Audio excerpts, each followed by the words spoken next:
Joe Biden is done talking about Afghanistan. The country that we spent 20 years building collapsed within hours.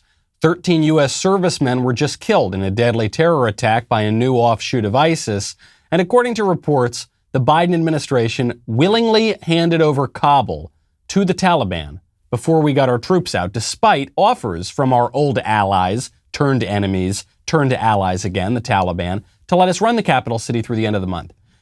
People have a lot of questions, but we aren't getting any answers because Joe Biden doesn't want to talk about it.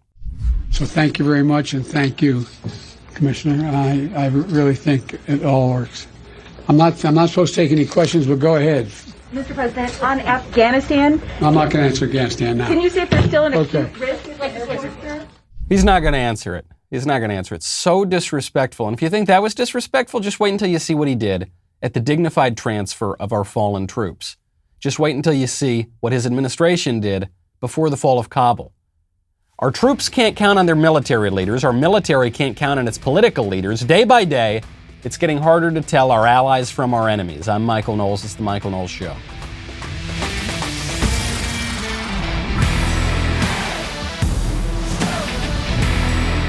Welcome back to the show. My favorite comment Friday from Cynthia, who says, what president ever has gotten up and said, they gave me a list of those reporters to call on? And I just do what they tell me. Are you serious? Yes, we are serious. This is what's happening now. People sometimes talk about Donald Trump as a kind of meta president, or a meta politician, in that he makes obvious and conscious all the aspects of politics that used to be hidden. He talks about them. He's very famously said this. He goes, look, they want me to sound presidential. Okay, how's this? Do I sound presidential now, right? And it's almost like he's doing a stand-up comedy routine about being president. That's all true. I totally buy it. Joe Biden's doing the same thing. He's just doing it in a Joe Biden kind of way. But it's the same exact thing where he says, all right, they gave me a list of people to call on. It's true that in past administrations, the aides will say, okay, here, can you call on this, focus on this person, don't talk to this person. But it's never conscious. And for the past two administrations, and we're talking about both political parties here, it's like the presidency itself is transforming. It's like everything is just unraveling and becoming so obvious. Now, that's what's really conscious. When you are unconscious at night, you're probably going to want to be sleeping on a Helix bed. Helix Sleep has a quiz. It takes 2 minutes to complete. It matches your body type and sleep preferences to the perfect mattress for you. Why would you buy a mattress that were made for someone else? Does that make sense? You could get one that's made for you. That makes a lot more sense to me. With Helix, you're getting a mattress that will be perfect for the way that you sleep. They've got soft, medium, and firm mattresses. Mattresses great for cooling you down if you sleep hot. Even a Helix Plus mattress for plus-size sleepers. Helix is terrific. You don't need to take my word for it. Helix was awarded the #1 best overall mattress pick of 2020 by GQ and Wired magazine. You go to helixsleep.com/Knowles right now.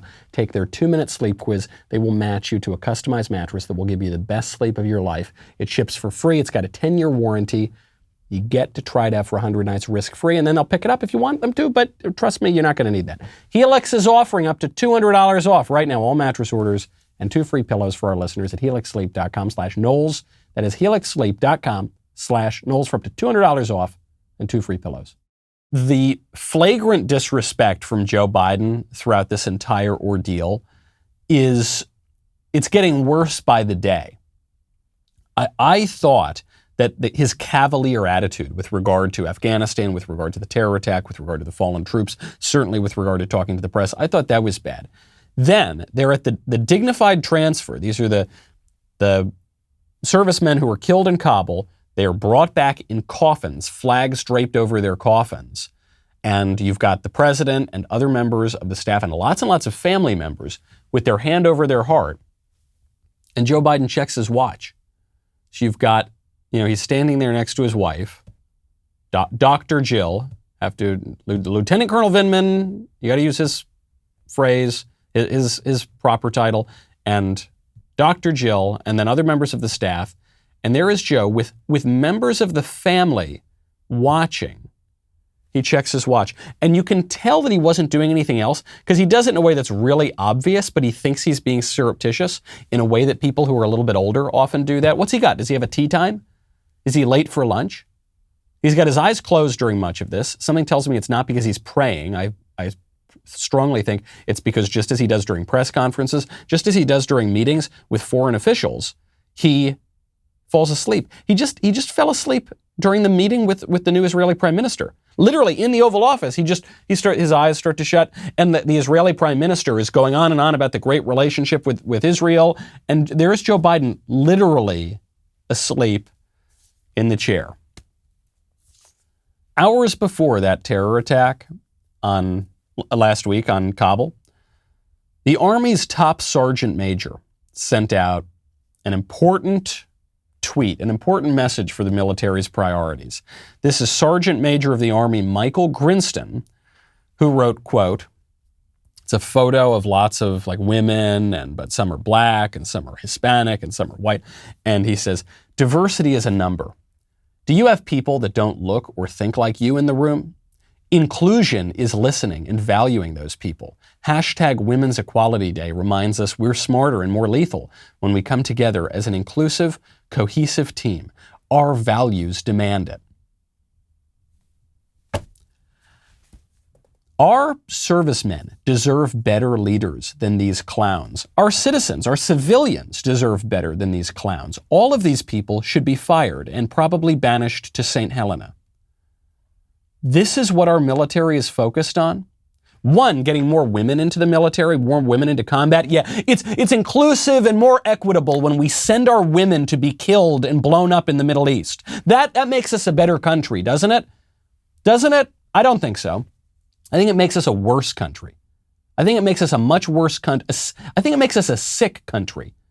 That we think it is not only tolerable, but good to send our women to be maimed and killed overseas by terrorists and to fight our wars for us. I think that makes us sick in the head and sick in the soul. Moreover, he's saying diversity. It doesn't just refer to sex, obviously. It refers to race when people talk about diversity. And what he's saying is diversity, when you have people who don't look like you, and the only way diversity is ever mentioned is when we're talking about having more black people or more Hispanic people or occasionally more Asian people in some group. It could, if you have an entirely white team, that's not diverse. If you have an entirely black team, it's very diverse. Now, obviously, neither of those are diverse in any serious meaning of the word, but diversity just means more black and Hispanic people. Listen to what he's saying. He goes, when we're diverse, we're more lethal. What he's saying is that black people are more lethal than white people. If you follow what he's saying to its logical conclusion, he said, if you've got a team of all white people, that's not sufficiently lethal. But when you add black people to it, then it's more lethal. Therefore, the only conclusion could be that black people are more violent than white people. Black people are deadlier than white people. But if you said that, if you came out and you said, yeah, man, blacks are much more violent than whites, aren't they? That would be racist, wouldn't it? I think that would be racist. But then he says it, but he's saying it like it's good, and he uses the words inclusion and diversity, and so that's anti-racist or something. Then beyond race, you've got this idea. You say, when you've got a team of just men, that's not lethal enough. But when you add women, then it's more lethal because the only conclusion could be women are more violent and lethal and deadly than men, which is preposterous. It's just not true because women are not as strong as men physically. They're just not. They're just not. But we have to live in this pretend world. So when our operations collapse because of political idiocy, we're just scratching our heads. Gosh, I wonder why. Maybe it's because of people like this Sergeant Major and General Milley and all of the other soon-to-be pink-haired top brass at the Pentagon and our political leadership most of all. Because we are viewing the world through a lens of unreality, surreality, fiction and delusion. Is it any wonder when in the real world our plans fall apart? You know who's deadlier right now than, lesbian women, trans, whatever the victim groups are? Do you know who's deadlier? The Taliban. The Taliban. They're deadlier than even the Taliban were 2 weeks ago. Here's why. We talked about early estimates from the sort of equipment or of the sort of equipment that the Taliban stole. Government doesn't want to release these numbers, but some watchdogs have been. Here's what we got.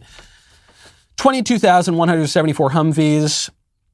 We've got 155 MXX Pro mine-proof vehicles, 169 armored personal carriers. That's pretty spooky. 42,000 trucks and SUVs, 64,363 machine guns. Just machine guns, just full, like, pull the trigger, it just rips. Over 64,000 of those, 8,000 trucks, 162,000 radios, 16,000 night vision devices. That's very scary. 358,530 assault rifles. So you're going to ban quote-unquote assault weapons that aren't even really assault weapons from American citizens, and then you're going to give hundreds of thousands of them to the Taliban. 126,000 pistols, 176 artillery pieces. Then you've got 33 Blackhawks, 33 Mi-17 choppers, 43 other helicopters, 4 C-130 transports, just gigantic, massive transport planes, bunch of other planes too. That's who's deadlier right now. Meanwhile, there's a report out now, according to the Washington Post, as a left-wing outlet talking about the left-wing administration. None of this had to happen because apparently the Taliban met with top U.S. military officials in Doha, presumably political officials too, in Doha in Qatar, and offered to let the United States hold Kabul until the evacuation was complete. So the Taliban said, look, we're going to take over the whole country, but you can hold Kabul if you want until you leave, and then there's not going to be any big worry. And the American military said no. The leaders, not the soldiers, obviously. This was a meeting with the head of the Taliban. So the United States didn't want to have responsibility for securing Kabul. So then the Taliban gave security for Kabul to the Haqqani Network. The Haqqani Network, very deadly, dangerous terrorist organization that actually the United States used to fund through the CIA. Get to that in just a second. Absolute madness. So now the United States doesn't run Kabul. Kabul gets attacked. The United States soldiers get attacked and other servicemen. And in response, according to a report from CNN now, Biden is just flying planes and planes of Afghans over to the United States, many of whom don't have any documentation whatsoever. We don't know who they are. We don't know if they're from a bad group. We don't know if they want to kill us. Just flying them all over. Complete botched job. When you want to get your blood flowing again, when you want to just quench your appetite, when you want to get a little more iron in your blood, I would strongly recommend you check out Good Ranchers. Did you know that over 80% of the grass-fed beef sold in the United States is actually imported from overseas? Sometimes you'll see they'll have some kind of mealy-mouthed wording about America or USA on the packaging, but it's not actually from America. Well, the Good Ranchers have traveled the country, our country, this one, on a mission to help the American family by working together with local farms and ranches and shipping straight to your door. GoodRanchers.com is a safe and convenient way to order your meat. They save your family money. They help the American farmer. They've got great stuff. Better than organic chicken, craft beef. They got T-bones, filet. I love fillets, especially strips, probably my favorite cut of meat. Gourmet burgers, had those just about a week or so ago. They were absolutely magnificent, and they're half the price of online competitors. You get the steakhouse quality you deserve at a price every family can afford. Go to GoodRanchers.com to buy now or subscribe today. Save 20% on each box of mouth-watering meats. Subscribing brings the cost down to less than $5 a meal. Plus, right now, you get an additional $20 off and free express shipping if you go to GoodRanchers.com/Knowles or use code Knowles at checkout. $20 off and free express shipping. GoodRanchers.com/Knowles. Know where your meat comes from with GoodRanchers.com. Joe Biden, this is according to CNN, by the way. You know, the reason that I keep quoting these left-wing outlets here is because when a left-wing outlet is going after a left-wing politician or policy, it carries more weight than when a left-wing outlet is going against a right-winger, or when a right-winger is going after a left-winger, for that matter. Quote, this is CNN. Arriving Afghans without paperwork prompt delays and security challenges. Some Afghans fleeing their home country have arrived in the United States without paperwork amid the rapid pace of evacuations, according to two sources familiar with the situation. The approach from the administration has been, quote, get as many people on the plane as you can, and we'll sort out the immigration visa stuff later. Some people have landed with no documents whatsoever, creating a very challenging work environment for the officers. Cool. What could go wrong, right? What could possibly go wrong? brings me to an important point on our Afghan allies. What a lot of the talk that you're hearing from left-wingers and neoliberals and the kind of squish conservative types, they call them neocons or the imperialist types, the ones who want to just stay in the Middle East forever and continue to bomb various Muslim countries and spread liberal democracy all over the world. You're hearing a lot of talk about our Afghan allies. I'm going to take you on a little trip down memory lane about our Afghan allies, okay? Because I don't know that we can really know who our Afghan allies are, okay? I appreciate people who have helped the United States out over the years there. In 1983, Ronald Reagan welcomed a group of Mujahideen Afghan freedom fighters to the Oval Office. He pointed out that these freedom fighters were fighting the Soviet Union, and so the United States was going to support them. The United States funneled a lot of money to these Mujahideen freedom fighters over the years, in no small part through the Inter-Services Intelligence Agency, which is a sort of state within a state in Pakistan. So through the ISI, and also in other ways, we start funding the Mujahideen freedom fighters. The Mujahideen freedom fighters defeat the Soviet Union. The Soviet Union leaves, and the Soviet Union collapses shortly thereafter. At that point, believe it or not, all these various Mujahideen groups, all of these various Islamist groups that fought the Soviets, the godless atheist Soviets, turns out they weren't so great at forming a government together, so that plunges Afghanistan into 4 more years of civil war. During that civil war, there were various groups, and even though there were 3, 4, then 5 groups, it turned out that some of the people fighting didn't think that was enough militants in the conflict, so they formed another group. That other group is called the Taliban. They did that with the funding of the ISI and with the encouragement of Pakistan's ISI. Okay.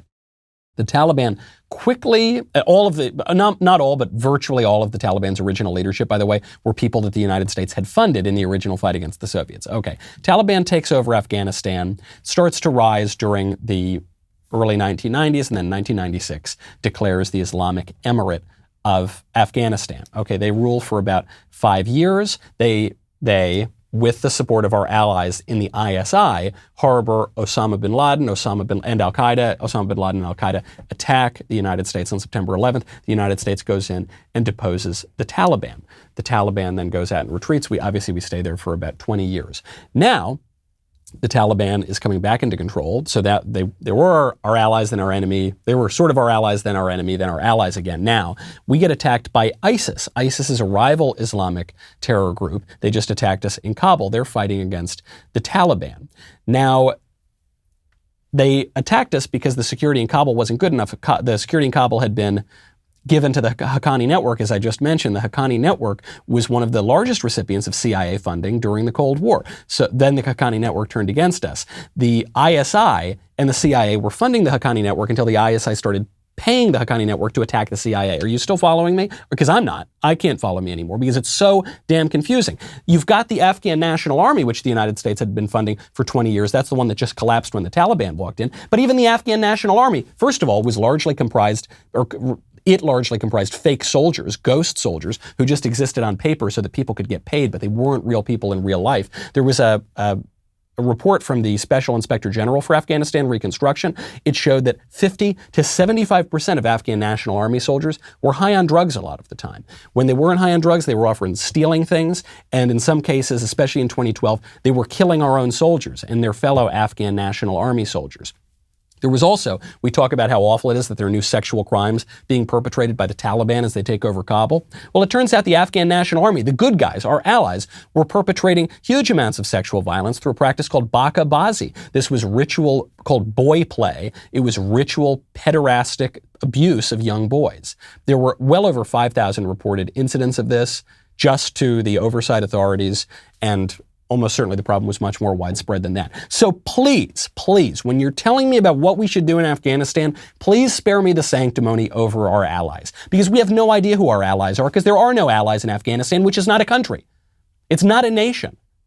And our allies change by the day, sometimes by the hour. So yes, we all want to evacuate people who are good guys, who are on our side, who help us out, and who want a vision of the world that we do. But that's changed a lot over the years, okay?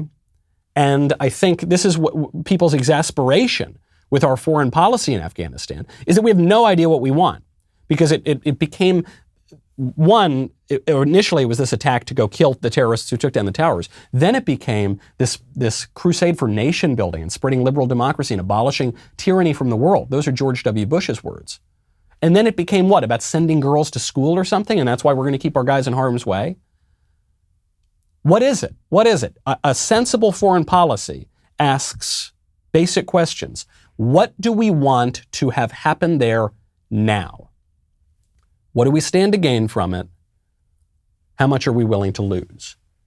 That's what we have to ask. And all of this claptrap about our allies, the wonderful, amazing no, look, there are no allies. There are interests in Afghanistan, okay?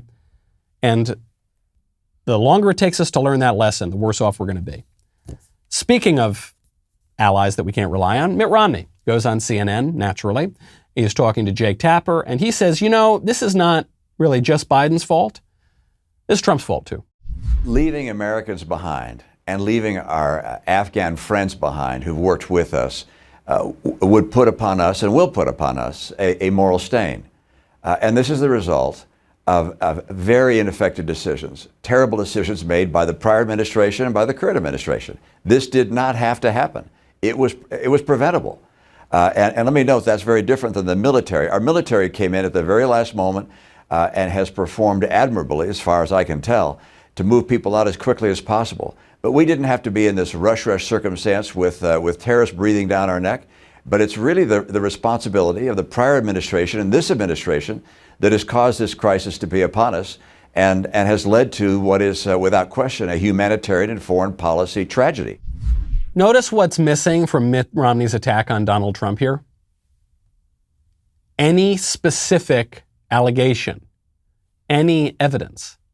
So he says, look, we didn't need to be in this situation where the terrorists are breathing down our neck. Yeah, that's true. That's Trump's fault. Trump's been out of office for 8 months.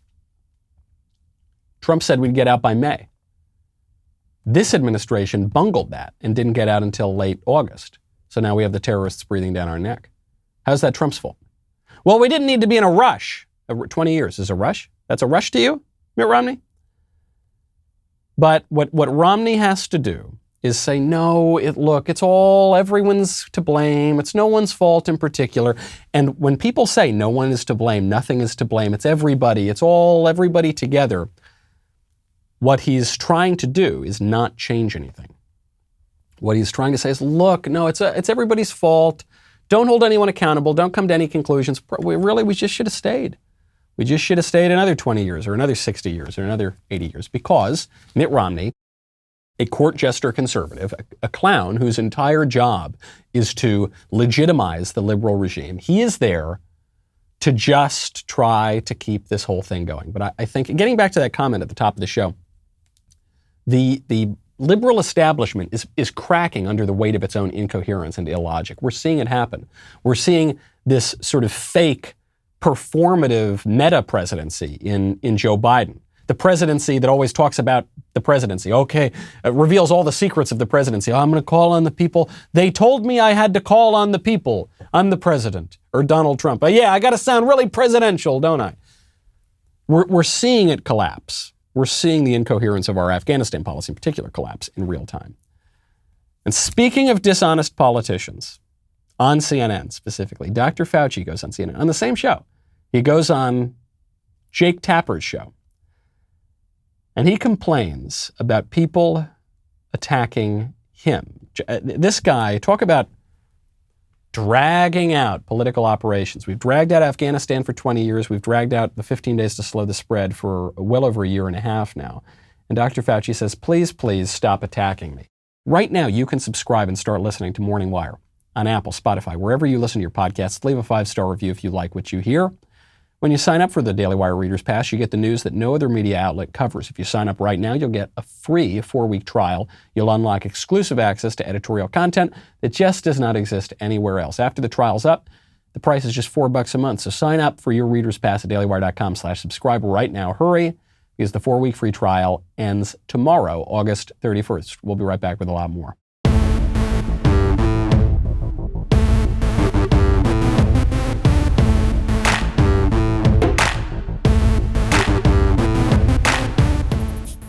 Dr. Fauci can dish it, but he can't take it. Dr. Fauci can lock down our whole country for a year and a half. He can lie to the American people. He can mislead people on the efficacy of various measures. He can change his mind day by day, sometimes hour by hour.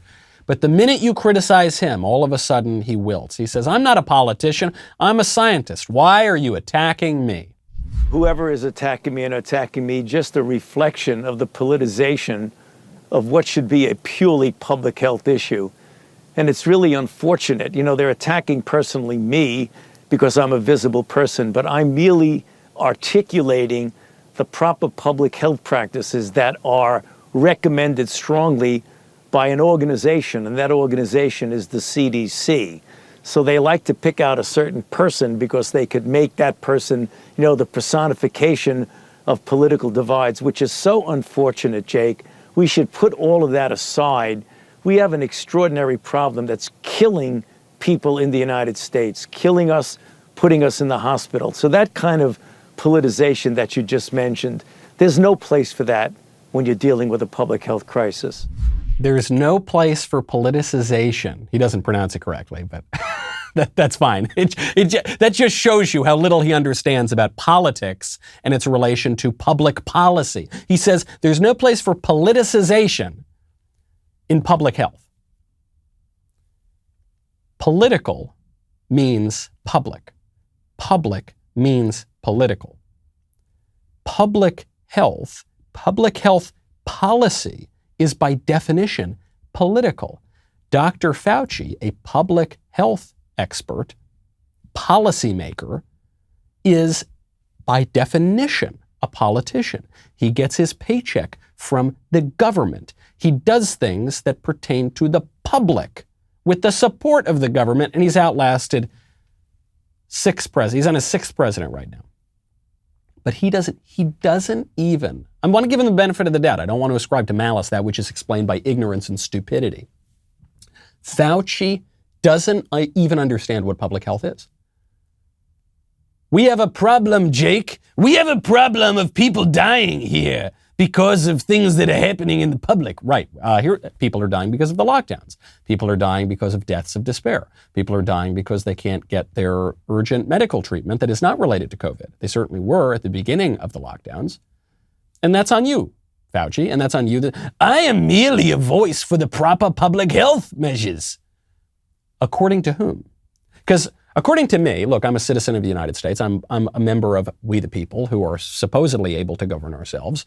And I don't think that your measures are the proper public health measures. I think they're very improper. And according to the Constitution, I'm supposed to have some say in that. And actually, according to the Constitution, you're nowhere to be found other than as a private citizen who can vote. I don't see the CDC in the Constitution. I don't see the exalted Dr. Fauci in the Constitution. There are entities that have been created and brought into the government through the lawmaking bodies that were established in the Constitution over time, and they've been given extraordinary powers that have undermined the constitutional order. There's no question about that. But as far as I can tell, we still have the opportunity to decide how we want to live, in our view. But in Fauci's view, you don't. You don't. You just need to go along. People, why are they attacking me? Because you've usurped our power, our legitimate power as a free people. That's why. And he doesn't even get it. It's a joke to him. He doesn't even understand what he's done, which might be why we don't trust him to understand much of anything else.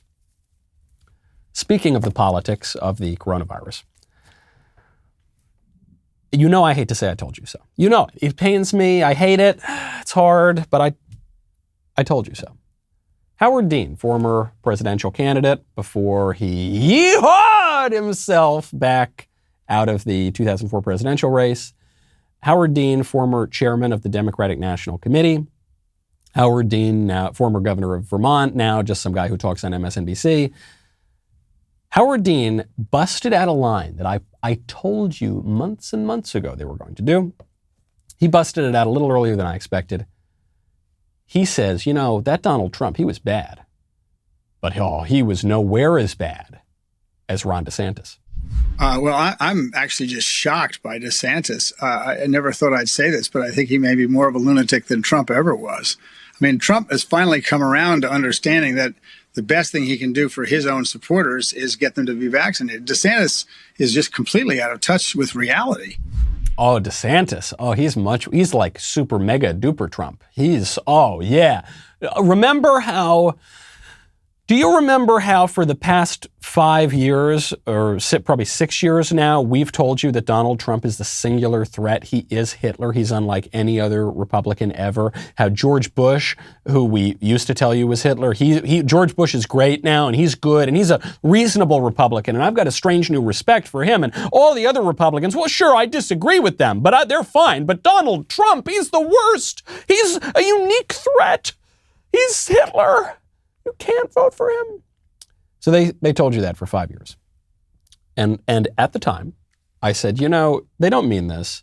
Trump's fine. He's governing just like a normal Republican in many ways, actually. He's sort of returning to a more normal Republican vibe, like pre-Bush era. But they're just going to do it to the next guy. And the Democrats assured me. They said, no, we won't, Michael. I told this to my Democrat friends and relatives. I said, you're just going to do it to the next guy. You're going to say the next guy's worse than Trump. No, Trump is unique. He's the worst ever. I said, no, you're not. You're going to find whoever it is. Maybe that person is going to be, I don't know, Josh Hawley. Maybe, I don't know, it could be Nikki Haley. It could be, these are various times in the administration. Different characters were popping up a little better than others. It could be Ted Cruz. It could be Ron DeSantis now. Whoever it's going to be, you're going to tell me that he is worse than Trump, or she is worse than Trump. And I was told, no, Michael, Trump's unique. I think the left really believed it. They really believed the lines that they were spewing, that Trump is this unique threat. But now, ahead of schedule, this is 2021 still. We are already being told Ron DeSantis is much worse than Donald Trump. He makes Trump look sane. And you know what's going to happen? Let's say, the Democrats are obviously afraid of DeSantis right now. Let's say DeSantis becomes the nominee. Who knows? It's still very early to call that, but let's say he becomes a nominee. Let's say he becomes president, and then this is what's going to happen. They're going to call him Hitler for 4 years, or at least as long, and perhaps they impeach him and remove him from office. Maybe he wins a second term. Maybe it's 8 years. They're going to call him Hitler every day for 8 years, and they're going to say he's the unique threat, and I miss the good old days of Donald Trump, and the good old days of George Bush, and the good old days of Ronald Reagan, all of whom we called Nazis at the time. And then if DeSantis leaves office and some other guy comes, they're going to say DeSantis was the good guy, and the new guy's Hitler. That's the way it works.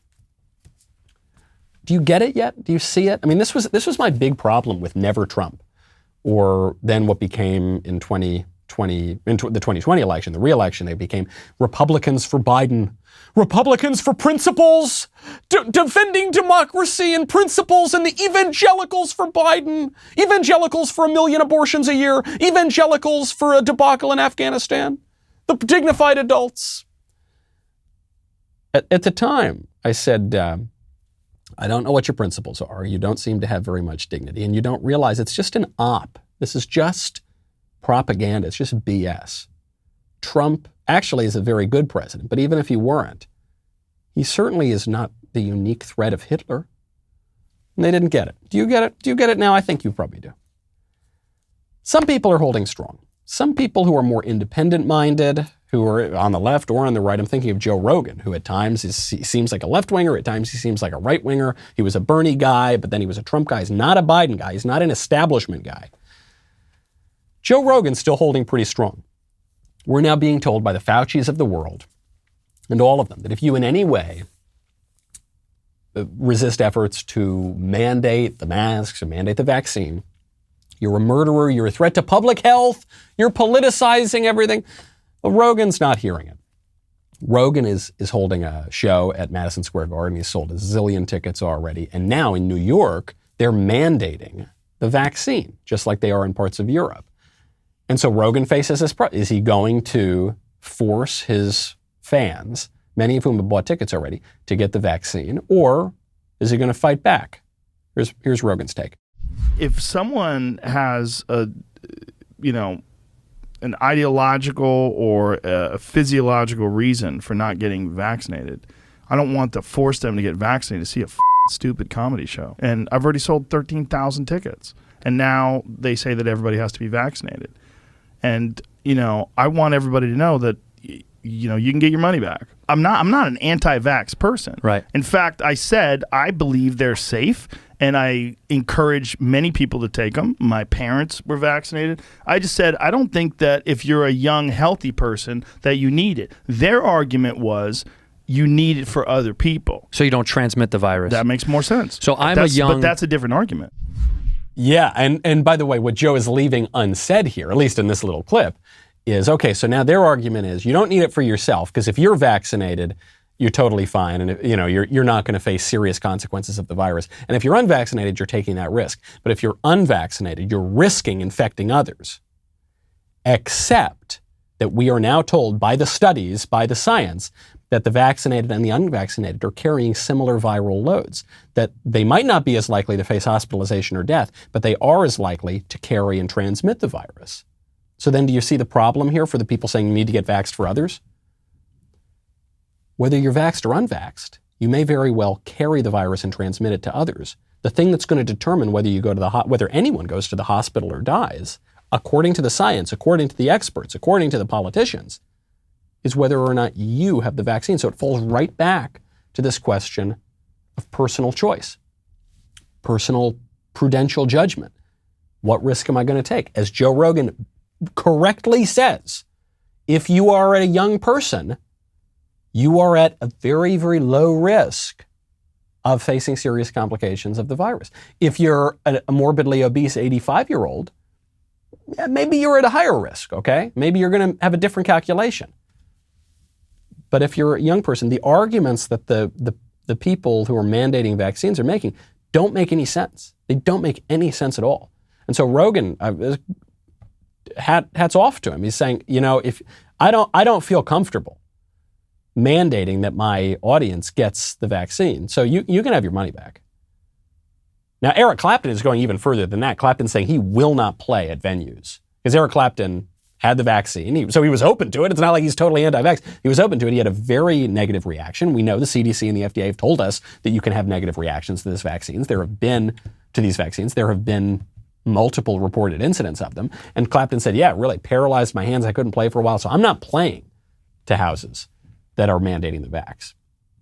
Rogan is taking a sort of middle ground here, and he's saying, look, I'll play, I guess, especially since we booked the show before the city mandated this. But there is no way I'm forcing my guys to get this vaccine. Absolutely right. We are living in a world right now where you can't trust the President of the United States. You can't trust the military leadership. They've all lost their freaking minds. You can't trust the public health experts because they've been wrong about a lot of stuff and in some cases have lied to you. You're living in a world where Joe Rogan is a much more credible person than most of our elected and appointed leaders. Speaking of performances, Olivia Rodrigo. Olivia Rodrigo is apparently a popular musician. I had never heard of her until a month or two ago when there was some story about something she had done. And I don't even remember what she had done. Apparently she's a very popular musician, has had a bunch of #1 songs, and yet what do I know? This is not the sort of person that I pay attention to. But I've now heard of her for the second time, and this is not because of any music she's made, it's because of something she said. She said in a magazine interview, quote, I sometimes get DMs from little girls being like, I've never seen someone who looked like me in your position. And I'm literally going to cry, like just thinking about it. Rodrigo, 18, said in the V magazine feature, I feel like I grew up never seeing that. Also, it was always like pop star. That's a white girl.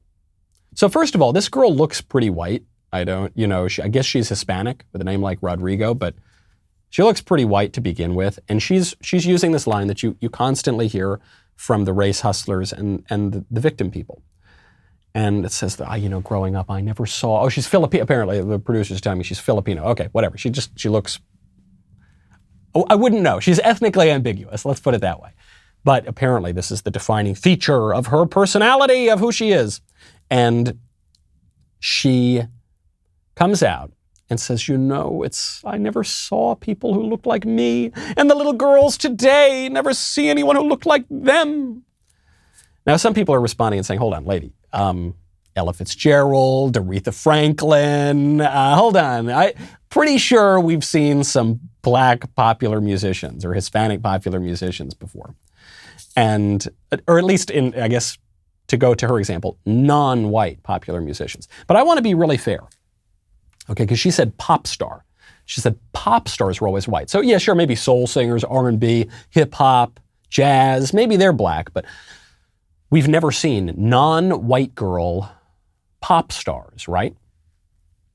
So I just took a little trip down Google, looked up this girl, Olivia Rodrigo, was born in 2003, apparently. 2003, Grammy for Pop Vocalist winner, Norah Jones, Indian woman. Grammy for Pop Album goes to Norman Brown, the black guy. Grammy for Pop Vocal Collaboration, Santana, Hispanic, and Michelle Branch, Indo. 2004, this is the next, she's 1 year old now. Pop vocalist, Christina Aguilera, Hispanic. Pop collaboration, Mary J. Blige. 2005, Norah Jones wins a bunch again, Indian woman, including one with Ray Charles, who's a black guy. 2006, this is all in the pop category. Stevie Wonder is a winner. De La Soul is a winner, black guys. 2007, Christina Aguilera is a winner. Black Eyed Peas is a winner. Stevie Wonder, Al Jarreau. For this girl's entire life, it has seemed, if you're just looking at the Billboard charts and you're just looking at the Grammys, there is no reason for any non-white girl to think it is impossible to become a big pop star if you're non-white. Frankly, you would be more likely to think that if you were a white girl during this era. You might, if you were a white girl during this era, you might look at the pop charts and think, man, a white girl just can't make it in this world. This is not the industry for white girls. Looking at, but because we are living in surreality, we're living in unreality, we're living in a delusion right now. Many people believe this. We are living in a delusion. The White House is living in a delusion. The top military brass is living in a delusion. All of us here in the culture are living in a delusion. And delusions have consequences. Because delusions run up against reality sometimes. In Kabul, in the United States. And when delusions run up against reality, reality wins.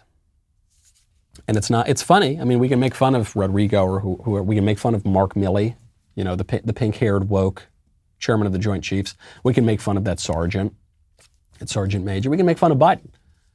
But there are real-world consequences here. There's a Virginia school district right now.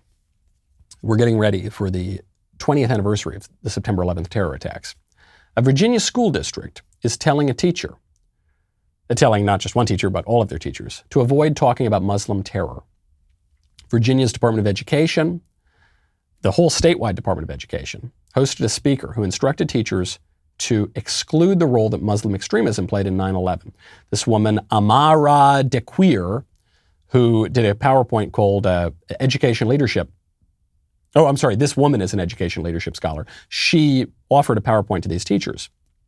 She said that teachers should avoid using language that could pin those events on Muslim extremists. Quote, school and classroom 9/11 commemorations are sites for increased anti-Muslim racism.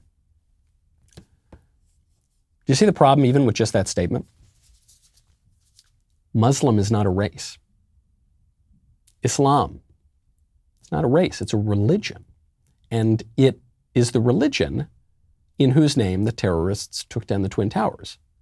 And it wasn't senseless violence, and it wasn't racist. We now say all bad things are racist. It wasn't any of that.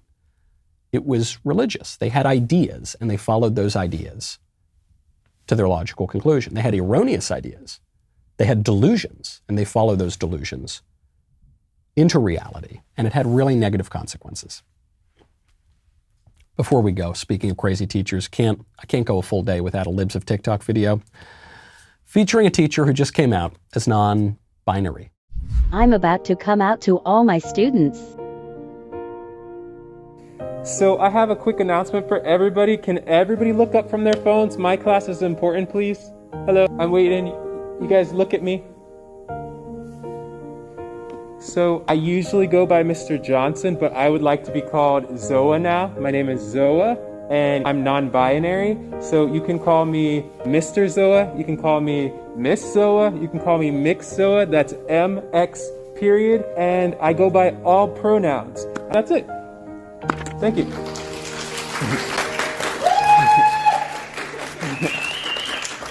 Thanks, guys. That's it. Oh, thank you.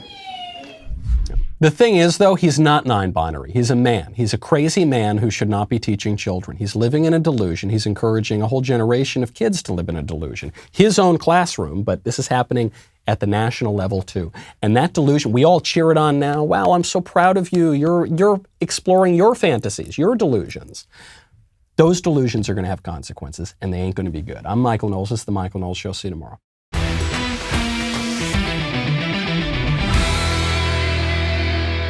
The Michael Knowles Show is produced by Ben Davies. Executive producer, Jeremy Boring. Our technical director is Austin Stevens. Supervising producer, Mathis Glover. Production manager, Pavel Vidovsky. Editor and associate producer, Danny D'Amico. Associate producer, Justine Turley. Audio mixer, Mike Coromina. And hair and makeup by Nika Geneva. The Michael Knowles Show is a Daily Wire production. Copyright Daily Wire 2021. On the Matt Walsh Show, we talk about the things that matter, real issues that affect you, your family, our country, not just politics, but culture, faith, current events, all the fundamentals. If they matter to you, come check out the show.